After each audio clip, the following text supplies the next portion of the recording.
Hi there. So today I thought I'd do quite a simple video about highest common factor and lowest common multiple. So to start with definitions, the lowest common multiple, I'll just use this acronym, is the smallest number that will divide by all of the numbers in question. And the highest common factor, or HCF is the acronym, is the biggest number that will divide into all the numbers in question. So underline that bit and underline by. So the method I always use is making factor trees and then finding a Venn diagram. So that's what I'm going to show today. So if I have, for example, 84 and 144 as my numbers, 84, 144, I'm going to try and find all the factors by finding two numbers that multiply by each other to get this number. So I'm going to say, for example, 12 and 7, because 12 and 7 multiply to get 84. Then two things that multiply to get 12 are 3 and 4. And then we know 4 is also equivalent to 2 squared, so 2 and 2. So I can say that 84, if I write it as the product of its multiples, is 3 times 2 squared times 7. So I can do the next thing with 144. I know that it's 12 squared, so I can put the same thing on both sides.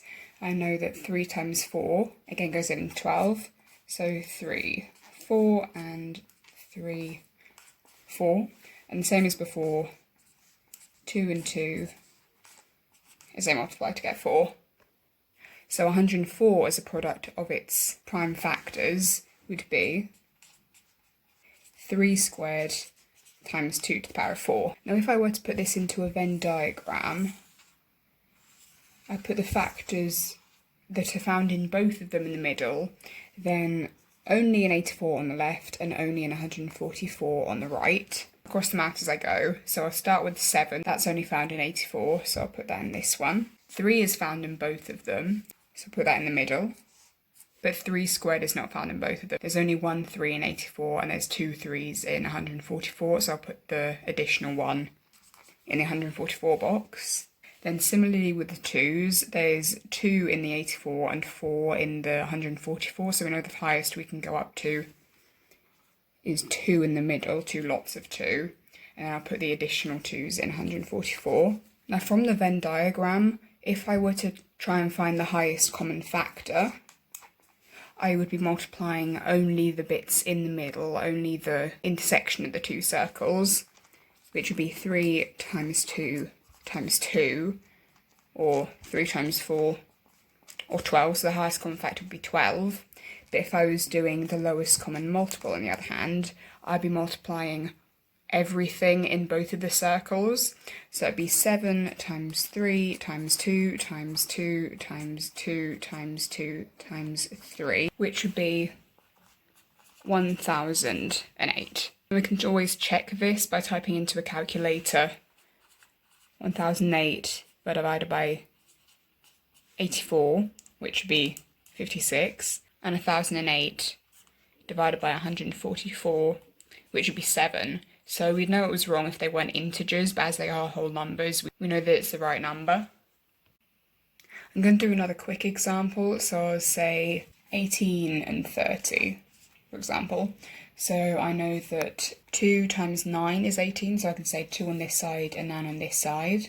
So since we know that 9 is the product of 3 squared, I can put 3 and 3 here.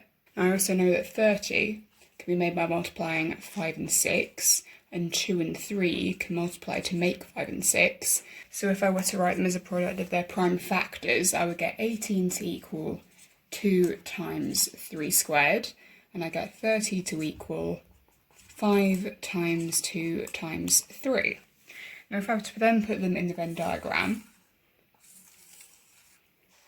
put 18 here and 30 here, I can see that both have a 2 and a 3 in common, but only this left one, 18, has a 3 squared, so I'd only be able to put a singular 2 and 3 here. So I put the additional 3 in the 18, and the only left remaining number, 5, in the 30 box, because it doesn't occur in the 18 either, so it can't go in the intersection. So if we were trying to find the highest common factor, we'll be multiplying the intersection only. So that would be 2 times 3, or 6, very simple. And then the lowest common multiple, again we'd be multiplying every number in every section of the Venn diagram. So that would be 3 times 3, or just 3 squared, times 2 times 5, which is 90.